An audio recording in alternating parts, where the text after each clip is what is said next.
这个时候，现在就走。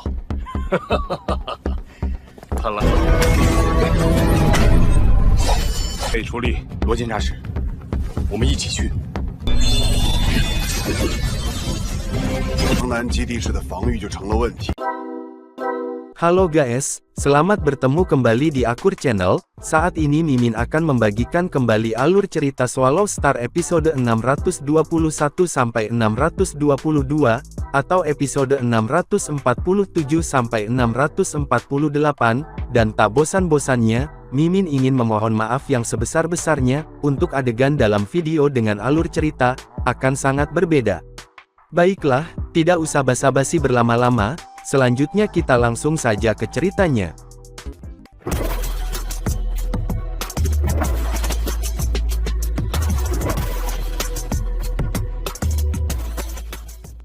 Di episode sebelumnya, diceritakan Lu Feng yang bersedia menerima misi yang diberikan guru sekolah Dewa Leluhur, dan kemudian ia pergi ke suatu tempat di benua yang gelap, di mana tempat tersebut adalah tempat yang berbahaya, yang disebut Tanah Yuan Ao. Sementara itu juga, pencipta kapak besar pergi meninggalkan bintang asli, untuk menjelajahi lautan semesta, untuk mendapatkan harta sejati tingkat puncak.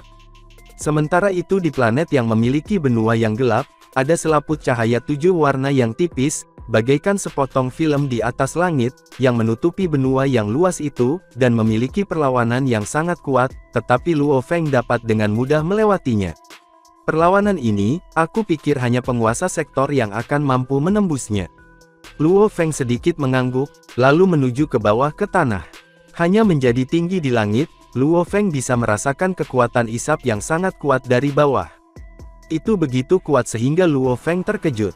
Kekuatan yang kuat, katanya terkejut. Aku pikir hanya mereka yang setingkat alam semesta, yang dapat terus terbang di bawah kekuatan seperti itu. Dia hanya melintas di udara untuk sesaat, sebelum dia mendarat di tanah yang luas. Saat kakinya mendarat menyentuh tanah, tiba-tiba kekuatan isap yang kuat melemah, menjadi hampir dapat diabaikan, semua melemah dalam sekejap mata. Luo Feng berkomentar dengan enteng, Tuan Yuan Ao benar-benar berpikir dan berusaha, ketika dia menciptakan 12 benua ini. Satu benua besar dan satu membran cahaya 7 warna. Harus ada kekuatan tolak di antara keduanya, agar tidak merasakan kekuatan tolak yang begitu kuat saat mendarat.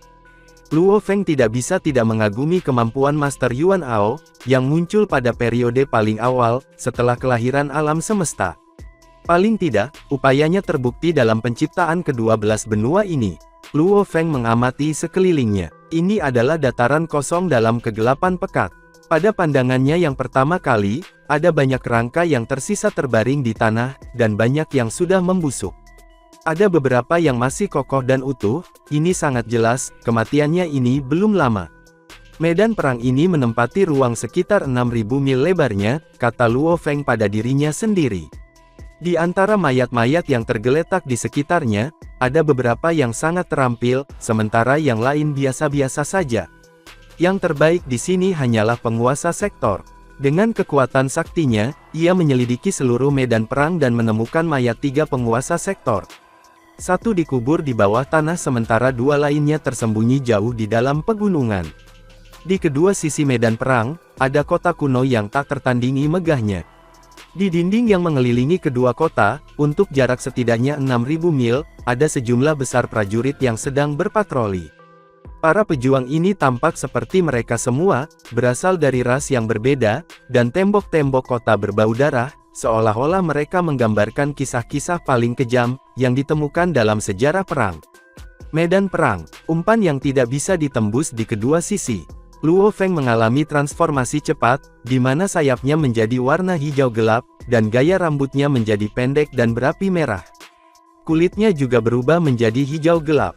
Penampilan ini menyerupai prajurit dari salah satu ras, yang berhasil dia deteksi ketika dia menyelidiki tempat itu dengan kekuatannya yang sakti. Aku tidak bisa mengidentifikasi ras ini sama sekali. Dia melakukan penyelidikan dengan kesadarannya, dengan cepat memindai dunia virtual, tetapi apa yang dia temukan memberinya kejutan yang baik. Ras burung bangkai. Ras kecil yang lemah ini menghilang dari alam semesta sejak lama. Hanya beberapa saja yang tersisa di wilayah Yuan Ao. Luo Feng menghela nafas. Sebelumnya, ketika Master Yuan Ao merajalela dengan kekuatan saktinya, siapa yang mengira dia akan meninggalkan jejak klan burung bangkai ini? Dengan satu langkah, Luo Feng menyeberangi perbatasan kota yang megah, yang berjarak lebih dari 6.000 mil dari tempat dia berada. Luo Feng muncul di langit di atas kota yang luas, dan tak tertandingi di mana ribuan orang sibuk dengan kegembiraan. Luo Feng diposisikan tinggi di langit, jadi tentu saja, bentuk kehidupan biasa itu tidak akan bisa melihatnya. Luo Feng memeriksa kodok emas yang dipegangnya di telapak tangan kirinya. Kedua matanya masih abu-abu. Setiap benua sangat besar jumlahnya. Kodok dengan mata kelabu ini hanya akan dapat mendeteksi sesuatu, jika aku berada dalam jarak 60 juta mil jauhnya dari target aku. Berapa lama waktu yang dibutuhkan? Luo Feng maju selangkah lagi. Dia akan terus menyelidiki sampai mencapai jarak 60 juta mil. Luo Feng memulai periode investigasi yang panjang. Dari 12 benua ini, yang memiliki diameter terkecil adalah sekitar 1 tahun cahaya, dan yang terbesar bisa sebesar 8 tahun cahaya. Setiap kali Luo Feng berteleportasi, dia memastikan untuk mempertahankan 60 juta mil, jadi jika dia melakukan teleportasi 10.000 kali sehari, akan butuh 10 hari baginya untuk melewati benua dengan diameter 1 tahun cahaya. Dan lebarnya sendiri sudah 1 tahun cahaya. Jika aku harus melihat ke-12 benua seperti itu, aku khawatir aku akan membutuhkan beberapa puluh ribu tahun. Untungnya, pekerjaan investigasi hanya membutuhkan beberapa upaya dari aku. Karena itu, Luo Feng hanya mengeluarkan jejak kesadarannya untuk memulai perjalanan panjang dalam proses penyelidikan ini. Sebagian besar kesadarannya benar-benar dikhususkan untuk mempelajari jalur dewa binatang dan gambar ukiran rahasia. Dalam sekejap mata, Luo Feng telah menghabiskan setengah tahun di benua ini. Tidak ada apapun di sini. Di sini, warnanya merah sekarang. Setelah berteleportasi berulang kali, Luo Feng tiba-tiba berhenti. Mata kodok emas di tangannya berubah merah menyala. Setelah setengah tahun mencari-cari, ini adalah pertama kalinya mata katak emas memerah. Tentu saja, Luo Feng begitu kewalahan dengan emosinya, sehingga tubuh lainnya sementara berhenti berkultivasi juga. Ke arah itu, gumam Luo Feng melihat ke kejauhan. Dengan satu teleportasi, dia mencapai sekitar 1 juta mil jauhnya dari targetnya. Setelah itu, Luo Feng mulai terbang. 1 juta mil, aku dapat membuatnya di sana dalam waktu singkat. Aku harus melihat sendiri apa situasinya di sekitar target. Apa yang bisa dianggap sangat tinggi oleh dewa leluhur dari sekolah dewa leluhur, kekuatan tertinggi alam semesta, yang bahkan menyebutkan bahwa, sesuatu yang mengerikan mungkin terjadi pada alam semesta purba. Luo Feng tidak berani menjadi sedikit pun gegabah, dan mempertahankan kewaspadaan. Lagi pula, dewa leluhur menyebutkan bahwa, sesuatu menjadi pertanda buruk bagi alam semesta yang paling awal, jadi itu bukan urusan yang sederhana. Terbang tinggi di udara, kekuatan sakti Luo Feng menyelidiki dalam jarak 6.000 mil di sekitarnya, karena dia tidak berani menyelidiki terlalu jauh, agar dia tidak memberitahukan targetnya secara tidak perlu, dan memberinya kesempatan untuk melarikan diri. Ini adalah pertama kalinya Luo Feng menyelidiki benua yang luas dengan sangat teliti.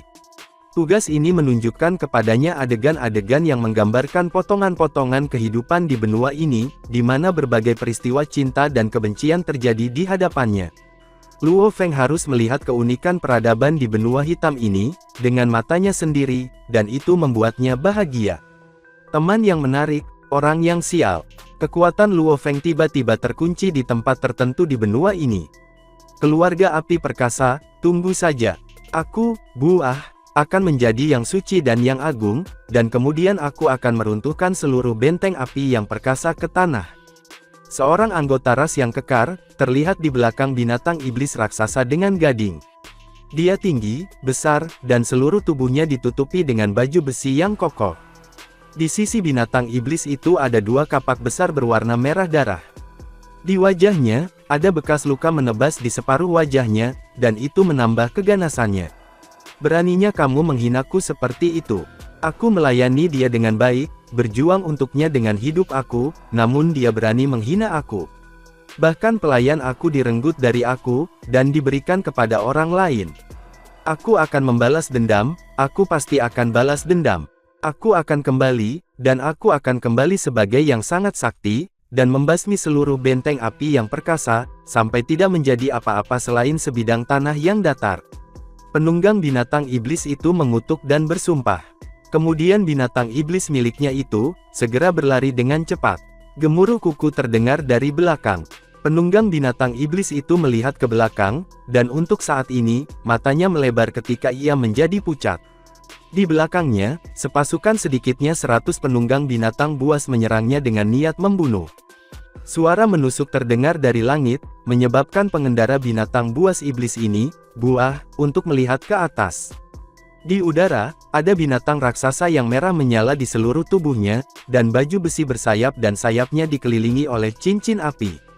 Api Pterosaurus. Hanya ada 9 Pterosaurus api di benteng api perkasa, dan hanya untuk membunuhku, pembalap kelas 5, mereka telah memobilisasi Pterosaurus api, dan 100 penunggang binatang iblis.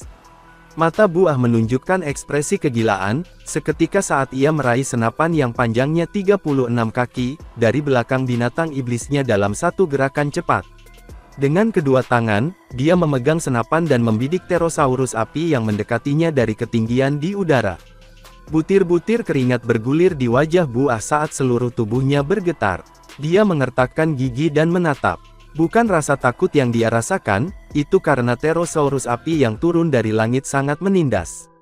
Untuk menjadi lawan yang sebanding, dari Pterosaurus api, seseorang perlu menjadi ras kelas 9, yang hanya kedua dari tingkat yang suci.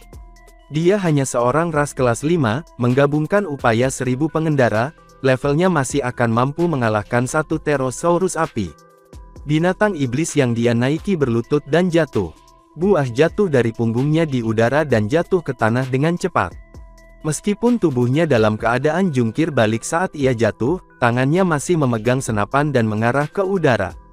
Keluarga api yang perkasa, kamu makhluk celaka, buah meraung. Bahkan jika aku, buah yang hebat, akan binasa sekarang, aku akan kembali sebagai penunggang iblis untuk menghantui kalian semua.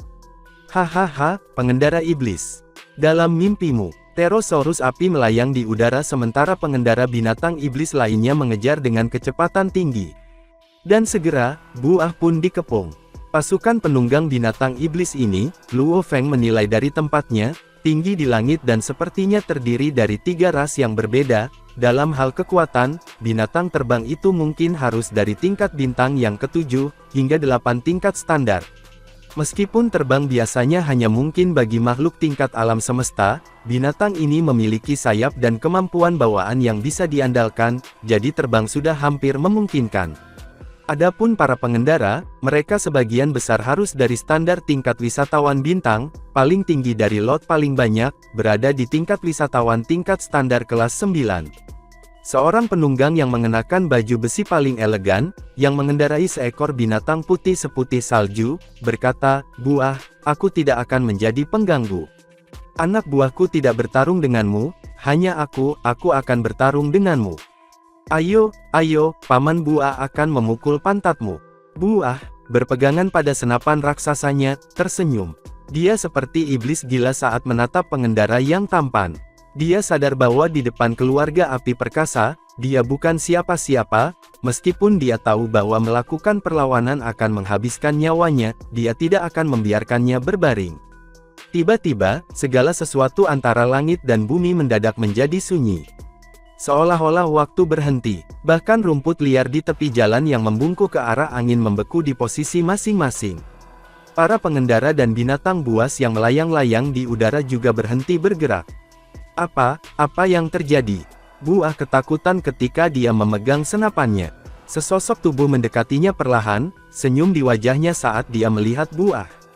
Kamu akan melakukannya, kata pria dengan sayap hijau gelapnya.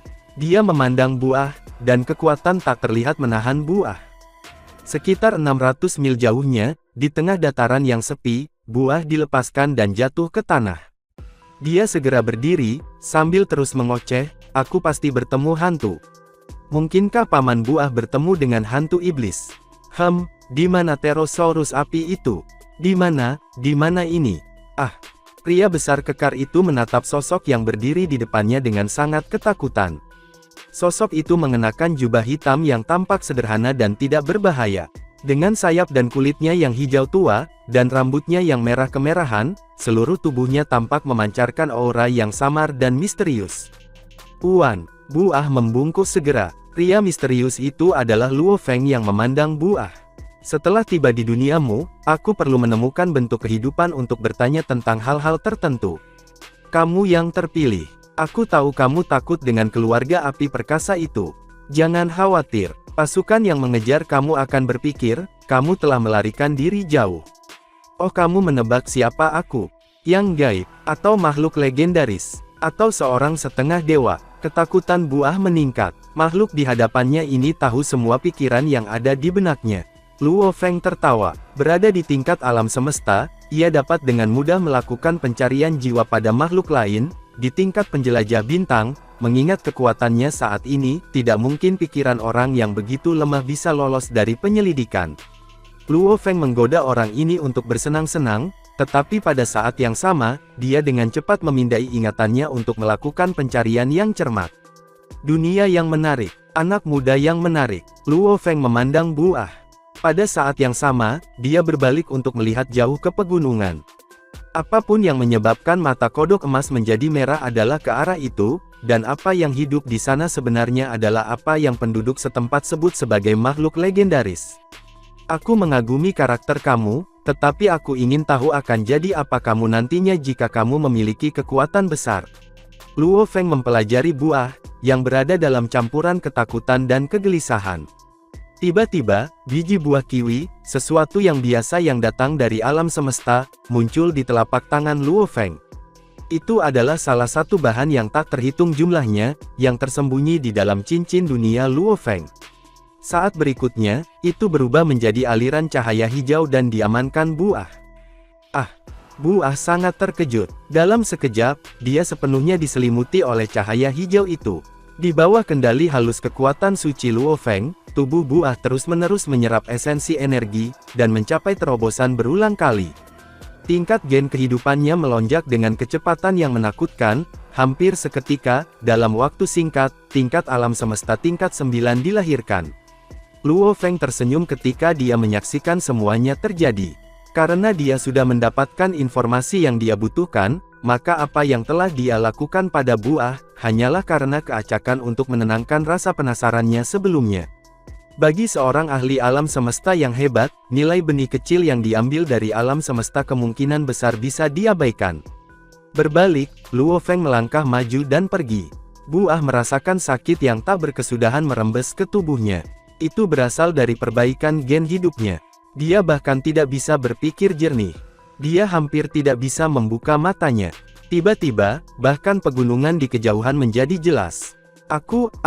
Buah merasa bahwa pendengaran dan penglihatannya ribuan kali lebih baik. Sangat kuat, mengesankan. Bekas luka di wajah Buah sudah hilang, dan wajahnya menjadi jelas. Dia mengulurkan lengannya yang tebal dan mengayunkannya. Baju besi di tubuhnya pecah. Buah merasa baju besi di tubuhnya serapu kertas. Itu bisa dihancurkan jika dia hanya mengencangkan ototnya, yang membuatnya bingung. Buah segera mulai mencari sendiri, dan dia benar-benar terkejut. Apakah ini nyata? Buah melayang di langit, dan kekuatan asli di tubuhnya membuatnya menggeram. Dia melonjak seperti jejak cahaya, lalu terbang dalam kurva berbentuk es. Dia menyelam, dan berhenti ketika hanya 1 inci jauhnya dari tanah. Hahaha, itu nyata. Aku menjadi orang suci, dan aku orang suci puncak sekarang. Hanya 1 langkah dari legenda. Hahaha, dewa tertinggi Yuan Ao, dewa Pofah yang agung. Buah sangat gembira. Ada miliaran bentuk kehidupan di Juean Land, dan itu jauh dari level 1 ke level 9. Buah, sebagai contoh, telah menjadi murid ksatria, dan semua yang telah ia lakukan adalah menangani masalah kecil, untuk ksatria tingkat kedua. Dia bisa tumbuh hanya setelah diinstruksikan. Setelah menjadi seorang ksatria, dia harus melalui satu perang demi perang yang lain, perang di antara para pemimpin gerombolan, dan bahkan perang di antara kekaisaran. Dia pernah ke pasukan dan kam-kam budak, dan dia telah selamat dari semuanya. Dia berhasil melewati level 3 dan level 4 dan memasuki keluarga api raksasa, dan menjadi salah satu ksatria. Keluarga api perkasa adalah keluarga yang memerintah wilayah yang luas, dan ada seorang suci di keluarga itu.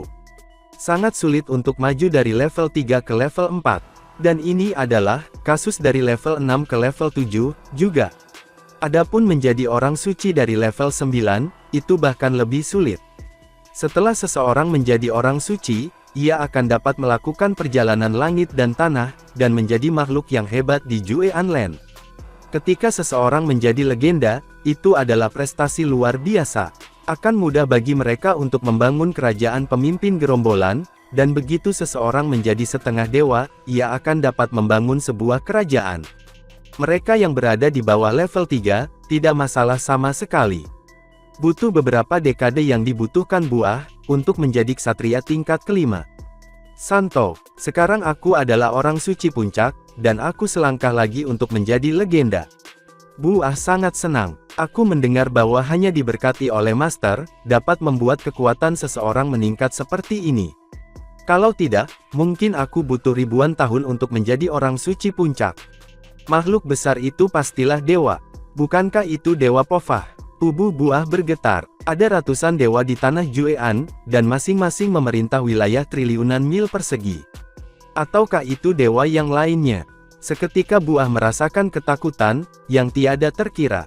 Perang yang sakti adalah norma di Juean Land.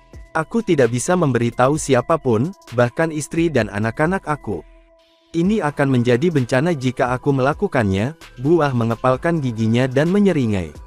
Dia melihat ke arah kastil api yang perkasa. Kastil api yang perkasa. Pemimpin itu baru menjadi suci sekitar 100 tahun yang lalu, dan masih butuh waktu lama baginya untuk menjadi orang suci puncak. Hari-hariku yang menyenangkan telah tiba.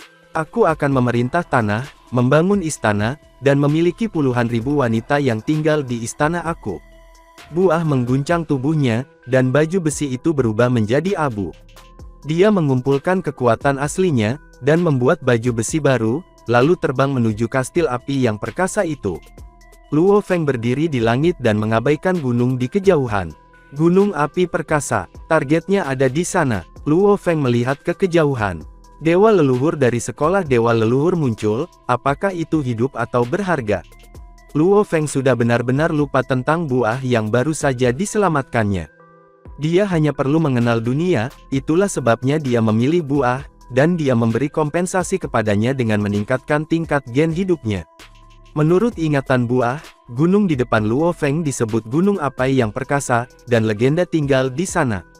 Sebuah legenda. Luo Feng menggelengkan kepalanya dan tersenyum. Meskipun Juean Land berada di wilayah rahasia alam semesta, Master Yuan Ao menempatkan terlalu banyak bentuk kehidupan di tanah, yang menyebabkan kelebihan populasi. Mereka hanya bisa mendapatkan sebagian kecil energi alam semesta. Selain itu, Master Yuan Ao hanya mengambil bentuk-bentuk kehidupan dari ras lemah yang memiliki potensi terbatas, sehingga sebagian besar individu di Juean Land tidak lebih kuat daripada penduduk dunia dewasa. Level 1 ke level 3 berada di bawah level wisatawan bintang. Level 4 hingga level 6 adalah level wisatawan bintang, dan level 7 ke level 9 adalah level bintang. Orang-orang suci berada di tingkat semesta. Legenda berada di level penguasa domain. Setengah dewa adalah penguasa sektor. Adapun dewa, mereka adalah tingkat abadi. Lebih dari satu legenda hidup di gunung api yang mengamuk ini, pikir Luo Feng saat dia bisa merasakan gelombang kekuatan. Aku tidak bisa membiarkan siapapun pergi. Luo Feng menjadi lebih khusyuk. Gunung api marah memiliki panjang lebih dari 600.000 mil, dan ada binatang iblis kuat yang hidup di dalamnya, jadi tidak ada warga sipil yang tinggal di sekitar gunung. Jauh di dalam gunung api marah, di kastil hitam yang dikelilingi oleh pegunungan, magma yang mendidih mengalir di bawah kastil, dan ada binatang buas aneh yang tinggal di magma. Ada ksatria lapis baja emas di sekitar kastil, dan mereka semua berada di tingkat ke-9. Kastil itu dikelilingi magma. Sebuah jembatan logam hitam menghubungkan pintu dan bagian luar. Seorang tetua berjubah putih mendekat dari kejauhan, dan setiap langkah membawanya lebih dari 300 kaki. Ada cahaya putih bersinar di sekelilingnya, dan Luo Feng bisa tahu bahwa dia adalah seorang legenda. Segera, legenda itu berjalan ke jembatan. "Buka pintunya," teriak si tua. "Baik tuan." Pintu terbuka perlahan, dan seorang kesatria berkobar berdiri di depan pintu. Ksatria itu juga legenda. "Kenapa kamu ada di sini?" tanya ksatria yang terbakar itu. "Apa kamu tidak tahu kamu tidak bisa datang ke sini, kecuali kamu punya sesuatu yang mendesak?" "Aku punya sesuatu yang mendesak untuk diberitahukan kepada Dewa Povah yang agung," kata sesepuh berjubah putih ketika dia berjalan di dalam kastil hitam. Sementara itu, di dalam istana sebuah kastil, seorang pejuang abadi berkilauan duduk di atas tahta. Tuhan Povah memandang para pelayan, dan mendengarkan para pelayannya melapor kepadanya. Dia merasa sangat kuat. Bagaimanapun, ia memanipulasi perang dan pembantaian di wilayahnya, membuat kekaisaran semakin bermusuhan satu sama lain. Dia hanya akan menunjukkan dirinya saja, ketika semuanya keluar dari kendalinya. "Kamu sudah melakukannya dengan baik," kata Dewa Povah. Tetua berjubah putih mulai menangis, karena pujian dari Dewa Agung. Tetua berjubah putih sedang menunggu instruksi untuk langkah selanjutnya. Namun, dia melihat cahaya keemasan yang buram. Dia mengangkat kepalanya dan menemukan bahwa, di mana Dewa Povah? Dewa Povah, yang sebelumnya berada di atas tahta dan memancarkan cahaya keemasan, telah menghilang. Para pelayan dan 3,5 dewa semuanya bingung. Kemudian setengah dewa berkata, "Dewa Povah sedang beristirahat sekarang. Aku butuh instruksi untuk langkah selanjutnya." Tetua bertopi putih gelisah, tetapi dia menjawab, "Tentu." Mereka yang ada di istana semua pergi, termasuk setengah dewa, karena mereka semua berpikir bahwa Dewa Povah telah pergi untuk sesuatu yang penting. Apa yang mereka tidak tahu adalah bahwa Dewa Povah duduk di atas tahta sepanjang waktu, tetapi para penguasa sektor dan penguasa domain tidak dapat melihatnya lagi. Siapa kamu?" Dewa Povah menatap pria di depannya, ketakutan yang belum pernah terjadi sebelumnya. Cahaya keemasan redup, meliputi area seluas 300 kaki persegi, dan kekuatan yang terkandung dalam cahaya keemasan membantu Dewa Povah. Luo Feng memandang Dewa Povah di depannya, dan tidak bisa menahan tawa pada dirinya sendiri. "Aku sangat berhati-hati, dan melakukan keterampilan mengikat yang paling kuat yang aku miliki, negara emas. Aku tidak berharap target aku menjadi pejuang abadi yang lemah." Luo Feng telah melakukan negara emas di langit di atas gunung api marah, dan dia segera mempersempit jangkauannya, ketika dia menemukan bahwa targetnya terlalu lemah. Itulah sebabnya setengah dewa itu melihat kilatan emas.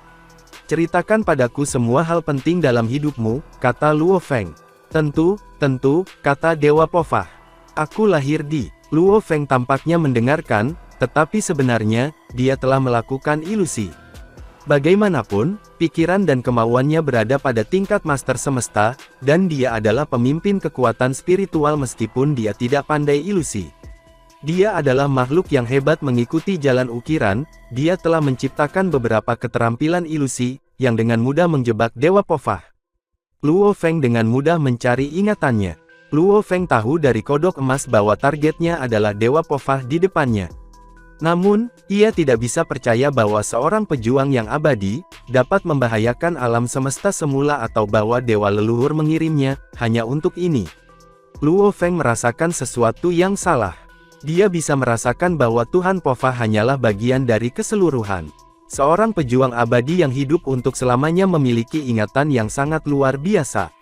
Untungnya, otak Luo Feng bekerja sangat cepat, meskipun masih butuh waktu sekitar 5 menit untuk mengkategorikan semua kenangan Dewa Povah. Tetap saja, hasilnya sedikit membingungkan Luo Feng. Aku tidak menemukan sesuatu yang istimewa atau yang patut dikhawatirkan." Dengan begitu Luo Feng pun agak terkejut. "Aku menjadi seorang jenderal setelah menjadi seorang suci," kata Dewa Povah, berbicara seperti robot. Dia telah kehilangan semua cahaya di matanya. Luo Feng memandang Dewa Povah, mengerutkan kening. Dewa Povah adalah pejuang abadi yang lahir di Kekaisaran Juean, dan ia telah memulai dari bawah. Setelah menjadi setengah dewa, ia mendirikan kerajaan. Dia memimpin kekaisaran untuk bergabung dalam perang demi perang, dan setelah kekaisaran itu jatuh, dia mulai berpetualang di Juean Land sendirian. Akhirnya, dia menjadi pejuang abadi. Jiwa Dewa Povah kemudian dikendalikan oleh Master Dewa Obor Peleburan, dan kemudian ia bergabung dengan Master Dewa Obor Peleburan. Berdasarkan ingatan Dewa Pofah, ratusan pejuang abadi di tanah Juean dibagi menjadi dua tim, salah satu dari mereka ada di tim obor peleburan, dan yang lainnya ada di tim Mohe. Ketika tim saling bertarung, mereka dipimpin oleh makhluk besar tingkat atas dari berbagai kerajaan, dan mereka dipimpin oleh para pejuang yang abadi. Itu saja, tidak ada yang istimewa dalam ingatan Dewa Pofah. Luo Feng bingung karena ingatan Dewa Pofah normal. Sekarang aku tahu ingatannya. Luo Feng memandang Dewa Pofah yang duduk di depannya. Mengikuti perintah Dewa Leluhur, semua orang yang membuat mata katak emas menjadi merah, harus dibunuh. Cahaya keemasan yang meredup juga mengelilingi Dewa Pofah. Luo Feng menggerakkan pikirannya, dan kekuatan dari negara emasnya, untuk memusnahkan tubuh sakti Dewa Pofah. Kekuatan negara emas jauh lebih kuat daripada kontrol master semesta atas ruang dan waktu, dan itu pada tingkat yang sama dengan harta jenis sejati domain tingkat atas. Jika itu sepenuhnya dimanfaatkan, Tuan Semesta-semesta tingkat atas akan dieksekusi. Adapun pejuang tingkat abadi, dengan sepotong kekuatannya saja, sudah langsung bisa memusnahkannya. Sementara itu, ada padang pasir yang luas di tanah Juean yang luas, dan di ujung hutan tersebut adalah hutan besar di ujung rawa tak terbatas, yang dibatasi oleh pegunungan yang dikelilingi gunung berapi. Dan terdapat sebuah istana yang menjulang, berdiri di tengah gunung berapi. Ini adalah istana sakti tertinggi dari Kam Obor Peleburan. Di sanalah Dewa Peleburan Obor tinggal. Aura menyeramkan dari istana yang sakti, dan binatang iblis tingkat penguasa sektor sudah lebih dari cukup, untuk menghentikan makhluk besar yang tak terhitung jumlahnya. Obor Peleburan, Master Dewa memegang tongkat kerajaan dan berdiri di puncak istana yang sakti. Namun dia tampak bingung. Dewa Pofah mati, berdasarkan informasi yang Dewa Pofah berikan kepadaku, musuh adalah seseorang yang terlalu kuat untuk dia lawan, dan dia dapat memancarkan wilayah emas, yang cukup kuat untuk menakutinya. Mungkinkah itu Master Dewa lainnya? Dewa Peleburan Obor Dewa bertanya-tanya. Dia tidak berharap itu menjadi makhluk dari luar, karena wilayah rahasia Yuan Ao milik Master Yuan Ao, yang memiliki status tinggi di alam semesta. Master Yuan Ao telah menjadi Master Semesta pada awal alam semesta, dan dia tidak mudah untuk bersaing. Tidak ada kekuatan yang mau mengganggu Master Yuan Ao. Dewa Peleburan Obor, merasa tidak mungkin bagi Master Yuan Ao untuk membunuh yang satu itu. Kekuatan itu setidaknya harus berasal dari Master Dewa lainnya. Berdasarkan deskripsi, dia terlihat seperti seseorang dari klan Kahering, tetapi klan Kahering tidak memiliki dewa. Apakah dia berbalik dari musuhku? Juga, domain emas itu sangat kuat.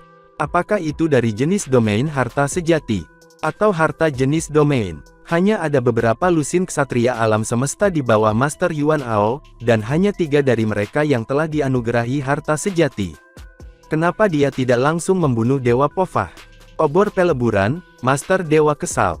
Meskipun ia mengendalikan jiwa Dewa Pofah telah berhenti mengirim pesan setelah kontak pertama dengan makhluk misterius itu, dan ia tidak bisa menghubungi Dewa Pofah. Adapun transportasi negara dewa, Master Dewa Obor Peleburan bahkan belum memikirkan itu, karena ia tidak ingin melawan Master Dewa lainnya. Aku akan menunggu dan melihat. Ada lebih dari 100 pejuang abadi di bawah aku, dan aku tidak akan membalas dendam saat ini. Jika kamu melakukannya lagi, jangan salahkan aku karena memulai perang antara Master Dewa-Dewa. Mata merah Dewa Obor Peleburan berkilauan dengan ganas. Luo Feng melayang di atas gunung api marah. Tubuh bintang bertanduk emas dan mosa, memeriksa benda-benda di cincin dunia Dewa Pofah, tetapi tidak satu pun dari benda-benda itu yang membuat mata katak memerah. Luo Feng melambaikan tangannya, dan token emas muncul di tangannya. Dewa Leluhur. Luo Feng menggunakannya dengan keakraban, karena itu persis seperti token yang diberikan oleh guru tamu Gunung Duduk. Dewa Leluhur memberi respons dengan cepat.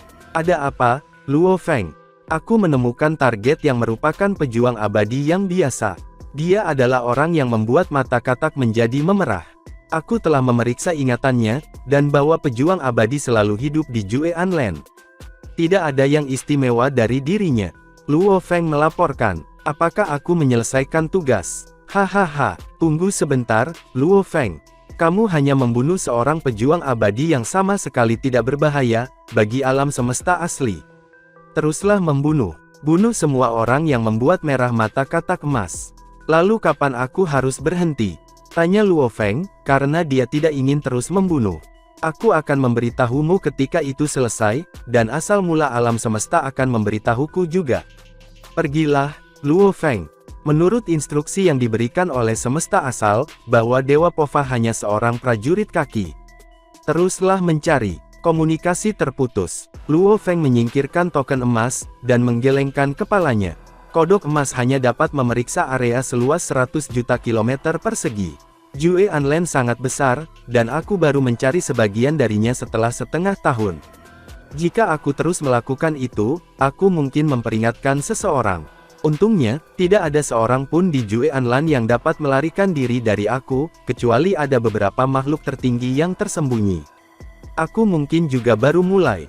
Luo Feng menanamkan sayap siwunya, dengan kekuatan dewa yang membara. Cahaya keemasan menyelimuti mana-mana di Jue Anlen, magma, jurang maut, dan pulau-pulau tempat binatang buas iblis hidup atau lautan mati. Mereka semua ditutupi oleh cahaya keemasan. Bahkan puncak Jue Anlen tertutup. Ini adalah negara emas. Negara emas dapat mencakup area dengan diameter 80 tahun cahaya paling banyak, dan Jue Anlen jelas jauh lebih kecil, jadi itu sangat mudah untuk mencakup seluruh tanah. Bahkan Master Jagat Raya tingkat atas bisa terbunuh di negeri emasku, dan bahkan penguasa Jagat Raya akan diperlambat secara signifikan di sini. Luo Feng segera menghentikan gelombang ruang, sehingga tidak ada makhluk besar yang bisa berteleportasi sendiri. Mudah untuk memanipulasi waktu dan ruang di negara emas, jadi segel ruang angkasa pun mudah untuk dilakukan. Luo Feng berdiri di atas gunung api marah, dan merasakan di mana-mana di seluruh area, di Jue Anlen dengan hati-hati. Hah? Mengapa ada jejak emas di langit? Melihat, sepertinya lautan ditutupi dengan benang emas. Seketika semua orang di Jue Anlen sangat senang. Untungnya, cahaya keemasan itu tidak mencolok. Itu menutupi area yang sangat luas, jadi orang hanya bisa membedakan cahaya keemasan dengan melihat dengan cermat. Apa itu? Apakah itu Master Dewa? Semua pejuang abadi di Jue Anlen terkejut. Yang lebih lemah tidak bisa merasakannya, tetapi pejuang yang abadi dapat mengatakan bahwa ada kekuatan tak terbatas yang terkandung dalam cahaya redup tersebut, seolah-olah mereka semua akan dimusnahkan jika dibiarkan keluar sedikit. Sedikit yang mereka tahu, dua dewa utama, Dewa Peleburan Obor dan Guru Mohe, juga ketakutan. Obor Peleburan, Master Dewa memegang tongkat kerajaan, dan cahaya keemasan mengikatnya seperti tali. Dia tidak bisa bergerak sama sekali. Matanya dipenuhi teror. Bagaimana itu begitu kuat? Katanya, aku bahkan tidak bisa bergerak sedikit pun. Dan ruang di sekitarku disegel. Ah, sialan. Ekor kalajengking Master Dewa Mohe sedang menebas, tetapi cahaya keemasan bahkan tidak memberinya kesempatan untuk bertarung. Kepalanya yang segitiga mengaum. Yuan Ao Dewa Tertinggi, apakah kamu menghukum aku? Luo Feng mengangguk. Baik, tidak ada makhluk tersembunyi. Makhluk yang paling kuat adalah dua ksatria alam semesta itu, Dewa Peleburan Obor dan Dewa Mohe. Luo Feng membebaskan daerah lain, dan hanya menyimpan segel ruang di sekitar Master Dewa Obor Peleburan dan Master Dewa Mohe. Luo Feng berteleportasi 2 kali, dan muncul 10 juta kilometer jauhnya dari Dewa Obor Peleburan, dan Master Mohe, dan memeriksa daerah itu menggunakan kodok emasnya. Mohe tidak membuat mata memerah, tapi Obor Peleburan inilah ini asalnya. Luo Feng berdiri di atas gunung berapi sekitar 10 juta kilometer jauhnya, dari Dewa Peleburan Obor, dan mata katak emas berubah merah bahkan dari kejauhan. Dan, adegan ini pun mengakhiri pertemuan kita saat ini. Terima kasih kepada semua yang telah menyimak sampai dengan akhir video kali ini, dan juga Mimin ingin mengucapkan terima kasih yang sebesar-besarnya kepada semua yang sudah subscribe Akur Channel. Semoga semuanya dimudahkan rezekinya, dan dilancarkan segala urusannya, juga disehatkan selalu setiap saat, dan terhindar dari segala penyakit. Amin. Sampai jumpa di episode selanjutnya ya guys, terima kasih.